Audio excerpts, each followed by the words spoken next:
Bonjour tout le monde, le printemps est bel et bien là. Et si je m'harmonisais avec le rythme de la nature pour le vivre pleinement? Voici mes petites astuces. Allez, c'est parti!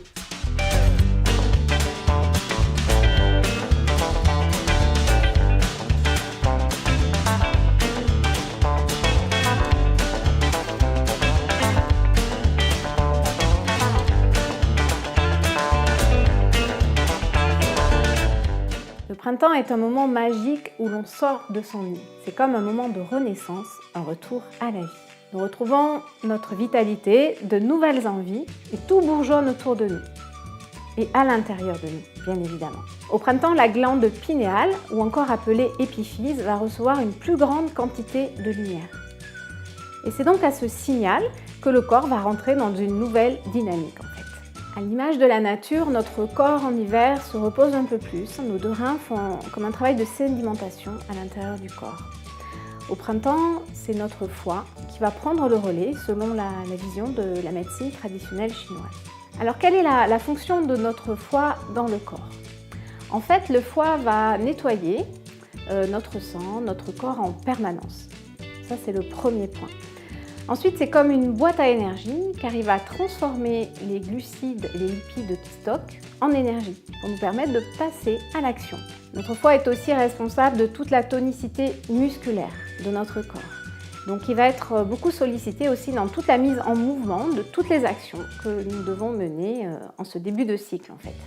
Donc, ce qu'il est important de remarquer, c'est que si notre foie est saturé en cette période de printemps, il ne va plus être apte à passer à l'action et donc on va se sentir fatigué, épuisé, on va un peu stagner et impossible de partir dans la construction de tous les projets qui nous tiennent à cœur.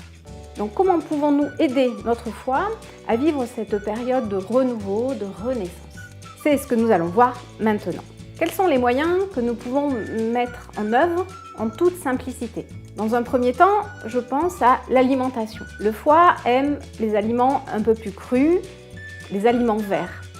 Donc en cette période du printemps, ça va être nécessaire de rajouter un petit peu d'aliments crus dans nos repas. Alors je peux donner quelques exemples. J'aime beaucoup faire personnellement des jus de légumes frais avec un extracteur. Ça permet donc d'apporter tous les minéraux, toutes les vitamines dont on a besoin et de donner aussi toute l'énergie qui nous est nécessaire en cette période. Je pense aussi aux graines germées que l'on peut faire germer soi-même. Il y a beaucoup d'astuces et de conseils sur internet aujourd'hui. Ces graines germées sont des aliments vivants qui vont aider le foie à se mettre en route encore plus facilement. En hiver, il est vrai qu'on peut manger un peu plus riche, des plats mijotés, un peu plus cuits. Au printemps, c'est le moment de commencer à un petit peu moins cuire les aliments, donc intégrer des aliments vivants comme on a vu, mais peut-être les cuire de manière un peu plus rapide que ce qu'on pouvait faire pendant l'hiver où on avait des aliments beaucoup plus mijotés, cuits un peu plus longtemps, etc. Il est également intéressant de limiter notre consommation d'amidon, de sucre, pour pas justement surcharger le foie. Ensuite, il y a un alicament que j'aime particulièrement prendre au printemps, c'est la sève de bouleau. Cette sève de bouleau en fait va monter dans l'arbre au moment parfait où nous en avons besoin. Alors qu'est-ce que la sève de bouleau? C'est une eau que l'on va boire chaque matin et qui va permettre de drainer notre foie mais aussi tous les émonctoires pour les aider à se nettoyer, à se libérer, à s'alléger. Et en même temps, cette sève va aussi nous permettre de retrouver le tonus dont on a besoin en nous apportant tous les minéraux, les nutriments dont nous avons besoin pour partir encore dans cette action-là qui est en train de se mettre en place. Alors, où trouver la sève de bouleau? On peut en trouver dans les magasins d'alimentation biologique, mais aussi sur Internet. Donc, je vous invite à fouiller un petit peu. Il y a plein d'alternatives possibles aujourd'hui et plein de propositions. Personnellement, au printemps, j'aime aussi faire une petite cure détox avec des plantes. Alors, quelles plantes conseiller? C'est un petit peu difficile dans le sens où chaque personne va réagir différemment par rapport à une plante ou à une autre. Donc, ce que je vous conseille là, c'est plutôt de vous rapprocher d'un praticien naturopathe qui pourra vous conseiller en fonction de ce dont vous avez besoin, vous particulièrement. Il y a un autre moyen très intéressant pour évacuer toutes les toxines qui sont accumulées au niveau de notre peau, c'est le hammam. Alors le hammam n'est pas toujours indiqué pour tout le monde, mais lorsqu'on le supporte bien, c'est un moyen très intéressant de nettoyer notre peau et d'évacuer par la transpiration le trop-plein. Il y a pas mal de propositions et de hammams. Aujourd'hui, ça peut être dans des spas, mais c'est aussi tout simplement parfois au sein de piscines municipales. Donc pareil, on peut toujours aller chercher des informations pour trouver peut-être le hammam accessible, pas très loin, à un prix aussi raisonnable.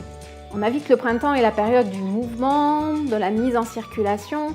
Donc c'est aussi, selon moi, le moment de se remettre à faire un sport, le sport qui nous convient, l'activité physique que l'on aime.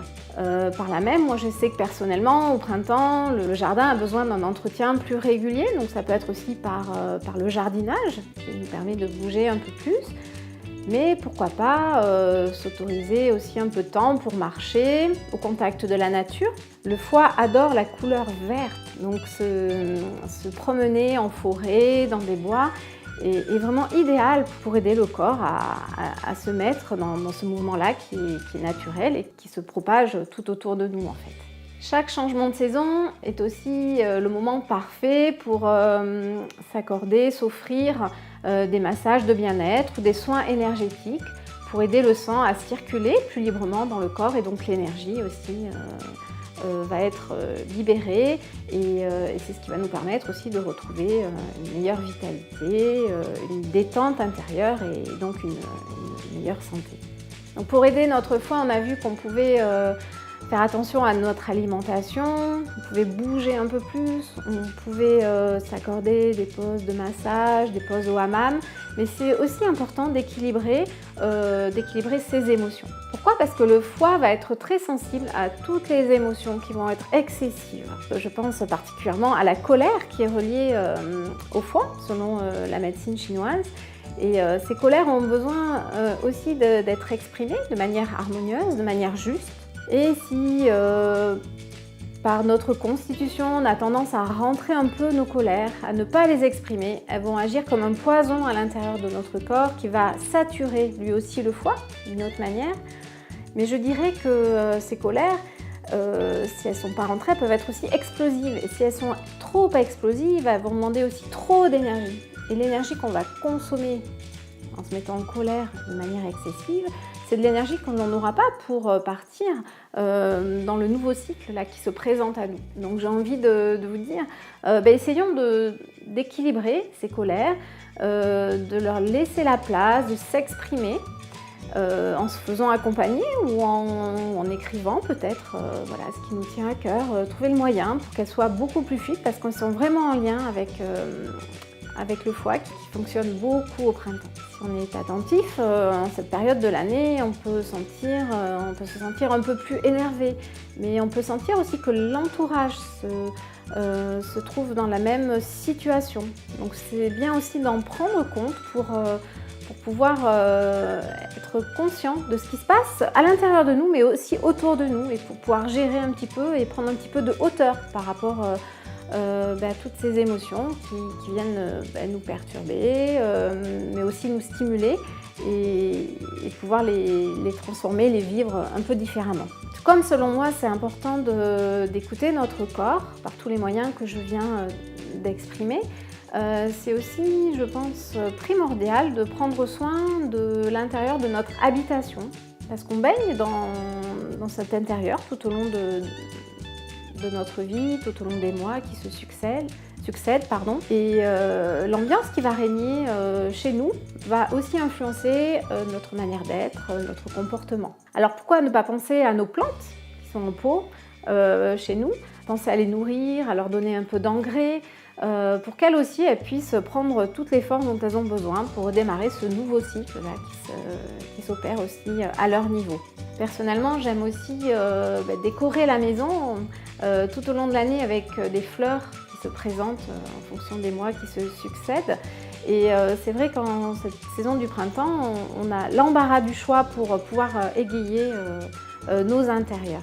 Samedi dernier, au marché, j'ai pu trouver cette jolie plante. Je ne suis pas sûre que le nom soit le muscaris, mais en tout cas, voilà, elle était toute en bourgeons et au fur et à mesure, des jours qui passent, la fleur grandit, les fleurs s'épanouissent. Je trouve ça très intéressant de pouvoir observer en fait les végétaux, même à l'intérieur, évoluer. Donc il y a plein de petites astuces, de petites choses qu'on peut mettre en pratique dans notre vie de tous les jours pour se faire plaisir et pour voir que la vie est partout autour de nous, à l'intérieur de nous. Tout bouge et tout a envie de renaître, mais chez les végétaux et pour moi c'est primordial de se relier à cette réalité en fait.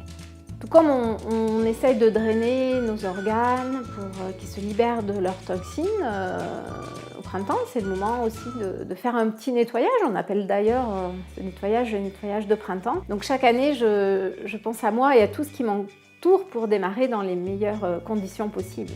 Selon la médecine traditionnelle chinoise, le printemps démarre début février, oui, aussitôt, et se termine mi-avril. À l'intérieur de moi, c'est vrai que souvent, début février, je sens comme un changement qui s'opère, les jours allongent et je sens comme une nouvelle énergie qui a envie d'émerger. Et c'est intéressant chaque année d'être attentive à ce processus qui se passe sans que forcément on le voit même à l'extérieur, mais on sent que quelque chose est en train de se mettre en place. Ce que j'ai envie de vous dire, c'est peut-être d'être à l'écoute l'année prochaine, de sentir si vous sentez à l'intérieur de vous et à l'extérieur qu'une nouvelle dynamique est en train de s'opérer. C'est important parce que ça permet d'affiner nos perceptions et peut-être d'être plus conscient de ce qui se vit dans un rythme naturel et de pouvoir appliquer peut-être les petites astuces que j'ai partagées avec vous précédemment dès que vous sentez que cette dynamique s'installe en vous. Voilà, c'est la fin de cette vidéo. Si vous l'avez aimée, mettez-lui un pouce bleu et partagez-la avec vos amis. Vous pouvez proposer vos propres astuces dans les commentaires ci-dessous. Je vous dis à très bientôt pour une prochaine vidéo. Et d'ici là, be yourself.